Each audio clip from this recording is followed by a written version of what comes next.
Section 1. You will hear a conversation between a man and a woman as the man joins a local library. First, you have some time to look at questions 1 to 5. Now we begin. You should answer the questions as you listen, as the recording is not played twice. Listen carefully to the conversation and answer questions 1 to 5. Hello, I'm new in the area and I'd like to join the library, please. That's no problem. Let me get an application form. Here we are. Now, all we have to do is fill this in and then I'll get you to sign it and you'll be a member. Great. Now then, what's your full name? Peter Adrian Camden. How do you spell Camden? C-A-M-D-E-N. C-A-M-D-E-N? Yes, that's right. Right. And what's your address? Flat 5, 53 Green Street, Finsbury. OK, got that. That's near here, isn't it? Yes, just 5 minutes walk. What's the postcode?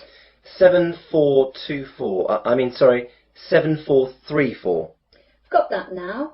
Now, can you tell me your date of birth? 8th of July 1976. And what's your telephone number? Well, I don't have a home number, but I've got a mobile. That'll do fine. It's 06634 982 746. Did you get that? Some of it. Can you say it again? The code's 06634 and the number's then 982 746. Right. That's almost it. Now I need some kind of identification to prove where you live. Do you have a driving licence or a passport or anything like that? I'm afraid that everything I have has got my old address on it. Do you need it now? No, not now, but you won't be able to take anything out until we see that. Wait a minute. I've got a letter addressed to me here that arrived this morning. Will that do? Oh yes, that's a good idea. That will be fine. Let's look. OK, well that's finished. Before the conversation continues, you have some time to look at questions 6 to 10.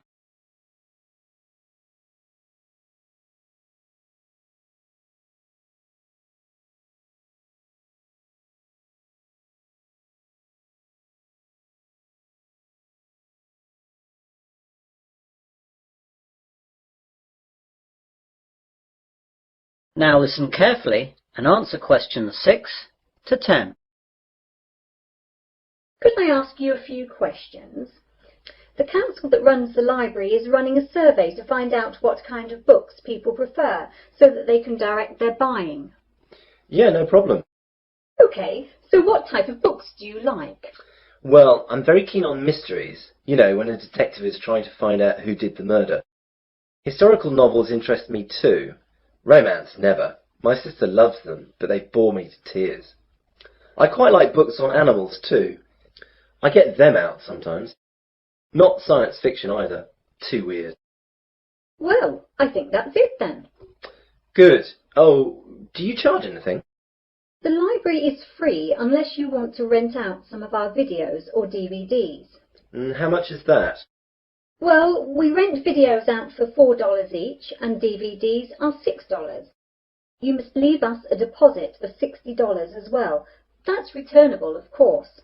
I don't think I'll get any of those just yet. Can I pay later? Sure, just give the money in when you're ready to rent them out. Well, thanks very much. You've been very helpful. I might take a book out now for the weekend, if that's okay. Go ahead. Well, goodbye. That is the end of section 1. You will now have half a minute to check your answers.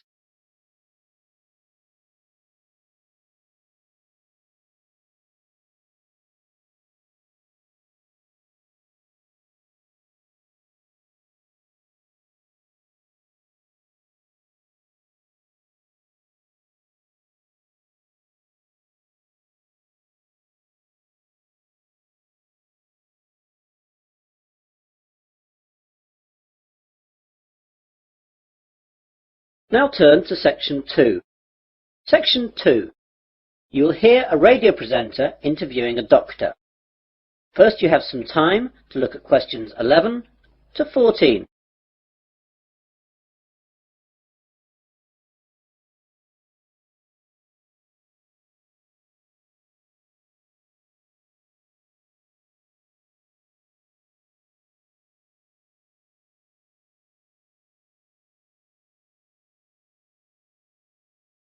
Now listen carefully to the interview and answer questions 11 to 14. Hello everyone. I've just been joined in the studio by Dr. Matthew Johnson. Dr. Johnson works at the Wesley General Hospital and he's here today to tell us all about giving blood. Good morning, Matthew. Good morning. So Matthew, why is it important for us to give blood? Donating blood is not important. It's actually vital that people do this. Without donated blood, thousands of people would die every year, and it's something that could affect everyone. We all expect blood to be there for us, but barely a fraction of those who can give do. Yet, sooner or later, virtually all of us will face a time of great vulnerability in which we will need blood, and that time is all too often unexpected. The need for blood is great. On any given day, an average of 38,000 units of red blood cells are needed.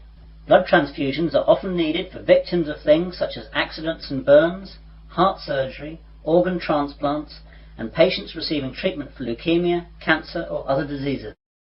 In 2002, nearly 29 million units of blood components were transfused. And with an aging population and advances in medical treatments and procedures requiring blood transfusions, the demand for blood continues to increase. We really need that much? Yes, and we need it now. Blood supplies nationwide have reached critically low levels, with less than 1 day's supply of several blood types. Thousands of accident victims, cancer patients, premature babies, and countless others who need blood to stay alive are hoping you'll care enough to help them. All blood types are needed. You now have some time to look at questions 15 to 20.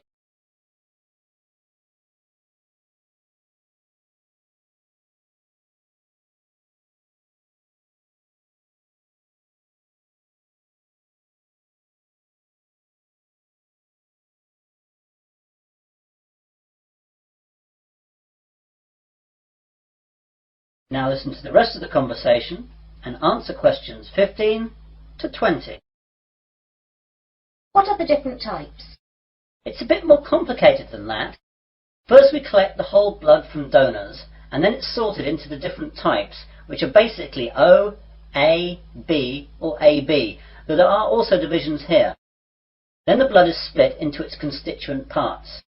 We divide it into 4 basic parts. First there are the red blood cells, then the white blood cells, then things called platelets, and finally plasma. This is shipped off to hospitals where they use the blood parts that the patients need. What are the different parts used for? Well, as I said before, the whole blood is your blood in its natural state, and something we rarely use. It's much more useful to us to have it separated into its component parts. Red blood cells are what everyone associates with blood, i.e. it's red. It's widely used to replace lost blood during surgery or when people hemorrhage. Its main function is to carry oxygen to cells. White blood cells are the most important part of the body's immune system, and they're used for patients whose normal defense systems aren't working properly. Platelets are crucial for making your blood clot, and we need to give them to patients who suffer from illnesses that deplete their natural levels of platelets, or they will bleed to death. Finally, plasma is what carries the other parts of blood around, and needs to be administered with any of the other components. Take away the red blood cells, and this is actually yellow. So that's what blood is all about. Now, you're here in Wesley today to collect blood. Can you tell us where and when we can donate? Of course. We're set up here today, that's Wednesday, and for the next 2 days at Wesley General Hospital at the outpatients department. Come along between 9 a.m. and 4:30 p.m. and we'll be able to deal with you within 1 hour. And let me tell you a few things that will calm your fears about giving blood. Aside from a brief needle prick, it doesn't hurt to give blood. Your body will replace the blood you donate within days of your donation. And finally, you can't catch AIDS, hepatitis, or any other disease by giving blood. And of course, you get a cup of tea and a biscuit afterwards. And can anyone give blood? Almost everyone. Donors must be in generally good health, be at least 17 years of age, weigh no less than 110 pounds, have not received a tattoo within the past year, and not have donated whole blood within the past 56 days. We screen donors with a series of questions before we take the blood, so if you're unsure, come down and we'll let you know. Please come down and see us. Remember, if you can donate 1 pint of blood, this can save up to 3 lives. Well, thanks, Matthew. I, for one, will definitely be going down to Wesley General to donate. That is the end of section 2. You will now have half a minute to check your answers.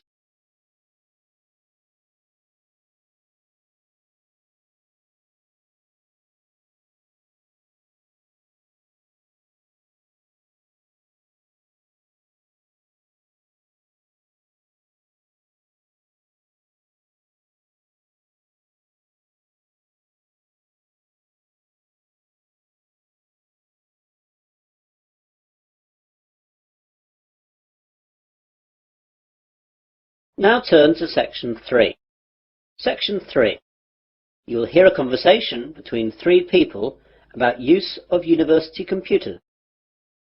First, you have some time to look at questions 21 to 27.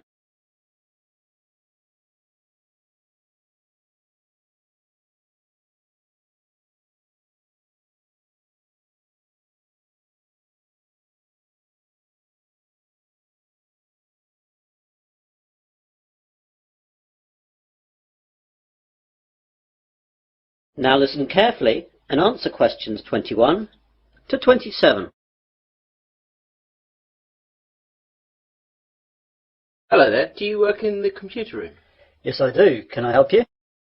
Well, I'm a first year and I know that I'll need to use the computer room for my work, as I don't have a computer of my own. So I thought I'd get down here and see what I have to do in order to get time on one of the university's computers. Okay, there are 4 computer labs open to undergraduates. The others can only be used by the staff and postgraduates. The names of the 4 labs you can use are Wimborne, Franklin, Salisbury and Court. Wimborne and Court are in this building, the Johnson building. Franklin is in the Computer Sciences building and Salisbury is in the library. So I can use them whenever I like? Well, you can use them, but not whenever you like. As you can imagine, they're in quite a lot of demand, so you have to reserve your time on a computer. In each of the labs, there is a reservation book, and you can reserve your time on a computer in that for 2 hours daily. If a computer is free, though, you can go on it straight away. It's quite straightforward, but be sure to always write your name in the reservation book in pen, or someone can rub it out and put their name in instead. Oh my God, does that really happen? I'm afraid so, and far more often than you would think. When people are stressed about their assignments, they'll do anything to get some time on the computers. Better not try it yourself, though, or you'll be banned from the computers for the rest of the academic year, and your password and username will be taken away. That reminds me, I've got to get a username and password. How do I go about that then? Well, what I'll do is to pass you over to my colleague Jane, as she's in charge of all that. Jane? Yes, Dave? I've got a new student here wanting to find out about usernames and passwords. Can you help him out with that? Yeah, sure. Hi there. Hi. Well, it's a straightforward process. First of all, tell me your name and I'll type it into the system. James Smith. Right, let me do that. You see, all students are automatically given a username and then they just choose a password themselves. Okay, so your username is JamesSmith2. That's all small case. That means there must be more than one of you at the university at the moment. Well, what do you want your password to be? I think I'll choose biology, as that's the subject that I'm studying, though my girlfriend Mary will be upset that it's not her name I'm using. Well, that's all done. You can now use any of the 4 undergraduate computer labs. By the way, can I print out stuff at the labs? Yes, you can, but sometimes it's not quick. When you print, it goes into a queue and it'll be left in a tray in Franklin, as that's where all the main printers are. The good bit is that, although last year it cost 3p per page, now it doesn't cost you anything. You now have some time to look at questions 28 to 30.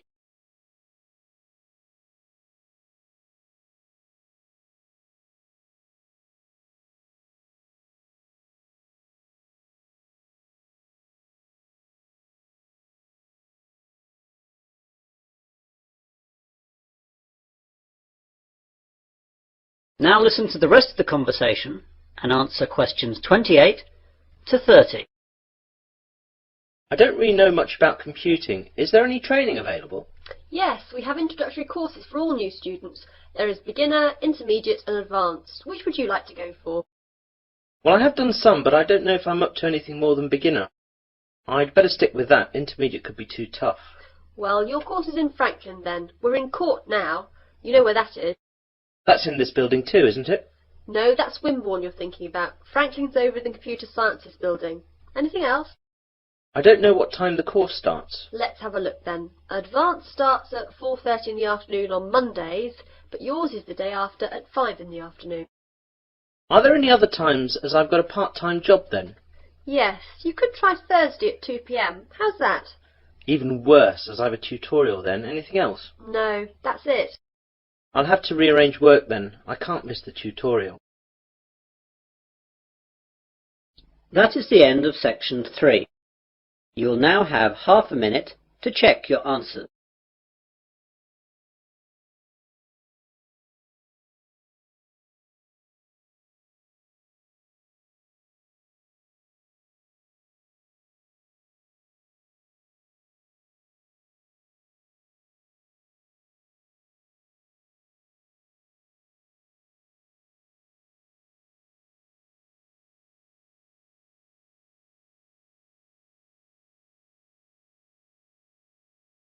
Now turn to section 4. Section 4. You will hear part of a university seminar given by a student. First you have some time to look at questions 31 to 40.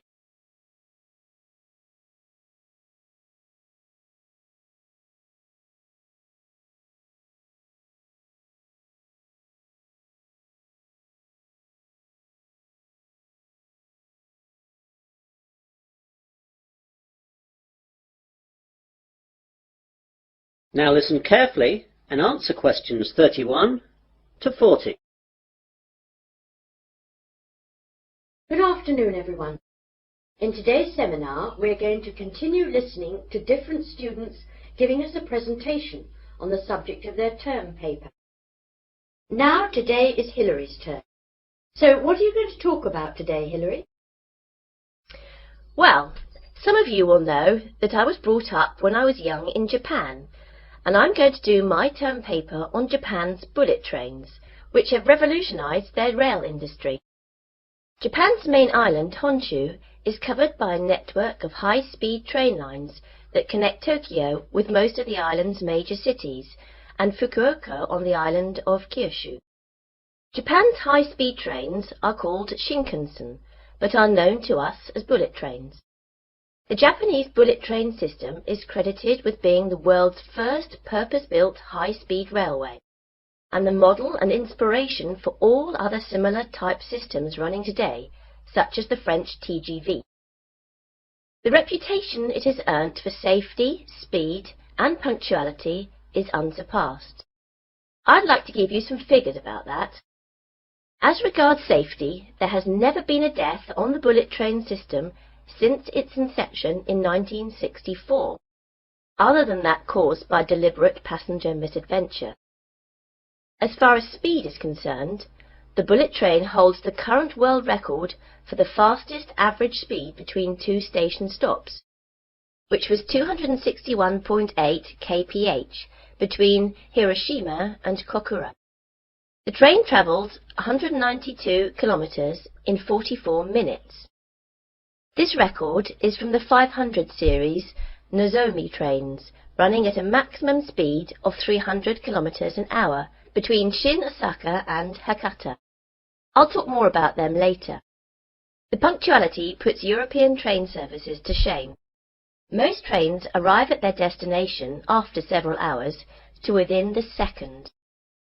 In 1 year, the total time that all bullet trains were late by was 12 seconds. This statistic is hard to believe, but it would be difficult to prove otherwise, and that's what the rail authorities in Japan have told us. Now I'd like to tell you a bit about their history. The first bullet train was introduced in 1964 by Central and West Japan Railways for the Tokyo to Osaka route. Most of these old trains have now been discontinued. There have been several bullet train models since then. The most recent ones have been the 300, 500 and 700 series, and it's the 500 series one that can travel at 300 kph. The bullet trains operating in Japan today are of the three following categories: Nozomi, Hikari and Kodama. The Nozomi trains stop only at the most important stations and reach Osaka from Tokyo in only about 2.5 hours, and it's the most modern of bullet trains that serve as Nozomi. Hikari trains stop a little bit more frequently than Nozomi trains and need roughly 3 hours to reach Osaka from Tokyo. Kodama trains stop at all stations, and they are the local trains among bullet trains. Older models of bullet trains serve as Kodama. I'd like now to talk a little bit about the technology involved in bullet trains. The Shinkansen bullet trains consist of electrically powered cars. That means basically all individual cars are equipped with electric motor driving systems. This is in contrast to locomotive trains, in which the locomotive pulls the passenger coaches. The realization of the high-speed Shinkansen with the electric train system had a great significance. The French Train à grande vitesse, or TGV, runs on a centralized power system, in which the heavyweight, high-output locomotives at both ends pull the passenger coaches. It's a system suitable to European railways, which run basically on straight tracks in wide plains with solid foundations. However, it is unsuitable in Japan, where the ground is flimsy and the tracks full of curves and undulations, and intercity distances are short, making it necessary for the trains to accelerate and decelerate frequently.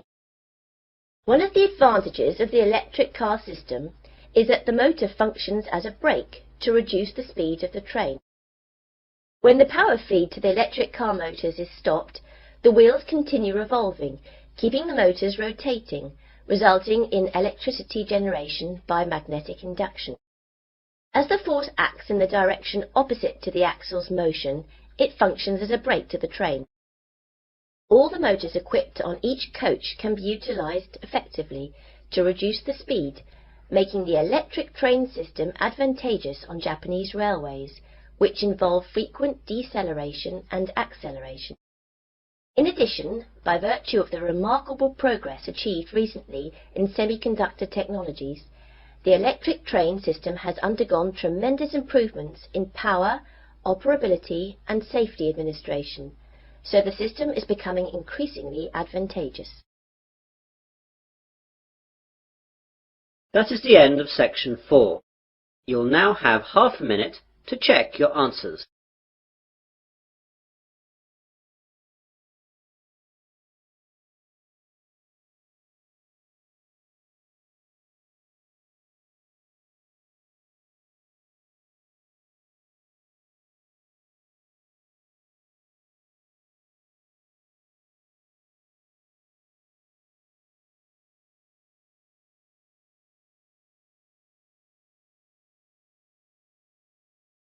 That is the end of listening test 3.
Thanks for watching. Here are other 2 videos. You can watch them as well. And if you haven't yet subscribed my channel, please subscribe it and hit the bell icon for my upcoming videos, and share these all videos among your friends.